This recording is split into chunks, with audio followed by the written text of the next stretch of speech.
Mercredi, des idées en goguette. Marché ouvert, des idées en vrac. Émission sur Alliance 92, tous les mercredis à 6h45 et 7h30. Rediffusion le même jour à 17h30 et à 18h. Velléité opaque. Le produit présenté sur les étals des idées en goguette de ce mercredi pose curiosité ou sinon laisse perplexe plus d'un. Dans le doute, ils ne sont malgré tout pas abstenus. Et pour cause, après plusieurs reports signifiant qu'il fallait tout de même y réfléchir, à deux fois par rapport au contenu du nouveau texte, eh bien, les sénateurs ont finalement adopté la nouvelle loi, modifiant, complétant et abrogeant certaines dispositions de la loi sur les pôles anticorruption.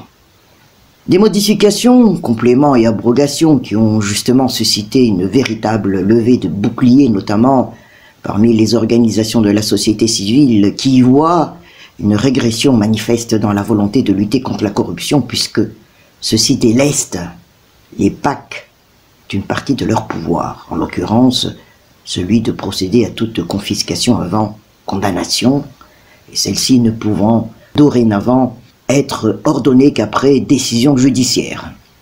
Les membres de la Chambre haute, certes, apporté un amendement au texte déjà adopté par les députés concernant les compétences de ces pôles, qui sont donc chargés de la poursuite, de l'instruction et du jugement des infractions de corruption et assimilées, ainsi que de blanchiment de capitaux et financement de terrorisme, mais aussi les infractions économiques et financières qui leur sont connexes. Mais, en comparaison de cette importante ablation, ce ne semble être qu'un miroir aux alouettes, et il apparaît en effet clair que, dans l'esprit, la nouvelle loi entend permettre aux incriminés de disposer à satiété de leurs avoirs malgré la procédure en cours et d'en user comme bon leur semble. Avec la possibilité également peut-être d'arroser des billets ici et là, nous susurre ici Manara Samuel pour espérer faire pencher la balance en leur faveur alors même qu'ils sont poursuivis pour des faits de corruption. Les questionnements se posent donc à juste titre quant aux intentions de l'instigateur de la proposition de loi, puis de ses confrères de la Chambre basse et, dans une large mesure, de l'ensemble des parlementaires qui, en actant cette modification, fragilisent les PAC qui, eux, bien oui, perdent leur statut de véritables épouvantails anticorruption. À ce niveau, eh bien, l'initiative a entre autres pour objectif avoué de clarifier, d'harmoniser les textes, mais lorsqu'elle est alignée face aux déclarations de ferme intention de combattre le fléau de la corruption, enlever à un dispositif légal son caractère dissuasif, s'apparente bel et bien à un recul. Et on se retrouve en route. Mercredi, des idées en goguette. Marché ouvert, des idées en vrac. Émission sur Alliance 92, tous les mercredis à 6h45 et 7h30. Rediffusion le même jour à 17h30 et à 18h. Après plusieurs reports, signifiant qu'il fallait tout de même y réfléchir à deux fois par rapport au contenu du nouveau texte, et les sénateurs ont finalement adopté la nouvelle loi, modifiant, complétant et abrogeant certaines dispositions de la loi sur les pôles anticorruption.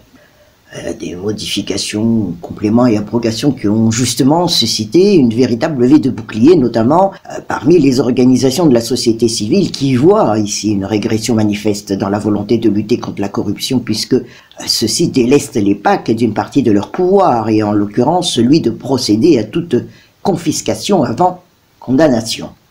En comparaison de cette importante ablation, cela ne semble être qu'un miroir aux alouettes. Il apparaît en effet clair que, dans l'esprit, la nouvelle loi entend permettre aux incriminés de disposer à satiété de leurs avoirs, malgré la procédure en cours et d'en user comme bon leur semble. Et tout cela à travers un titre du jour mis en avant sur les idées en goguette, velléité opaque. Et d'un autre œil, que peut-on dire ? On parle de justice, évidemment. Un recul qui intervient d'autant plus dans un contexte quelque peu délicat dans le domaine de la justice. avec des décisions polémiques. On nous rappelle ici Manara Samuel, tel que l'octroi de liberté provisoire ayant parfois valu des sanctions aux magistrats qui ont traité l'affaire, ou encore la relaxe au bénéfice du doute de prévenu que le ministre de la Justice lui-même remet en question le lendemain. La réhabilitation, sinon réintégration dans ses anciennes fonctions, incompréhensible pour l'opinion. D'un agent qui a pourtant écopé de la perpétuité, l'annulation des résultats des élections communales dans une circonscription près de 2 ans après le scrutin proprement dit. Bref, des faits qui n'ont pas réellement vocation ni à renforcer la confiance ni à rapprocher la justice de la population. Constat égal. On en parle certainement moins qu'auparavant, mais des cas de vindicte populaire continuent de survenir, ne serait-ce que de manière sporadique dans de nombreuses régions du pays.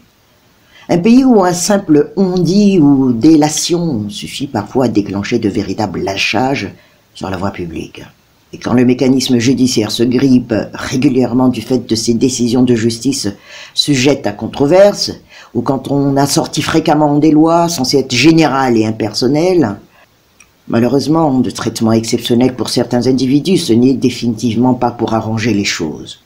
Évidemment, tout cela est du pain béni pour les détracteurs du régime dont, s'il ne réagit pas, l'image est écornée par ses incongruités judiciaires.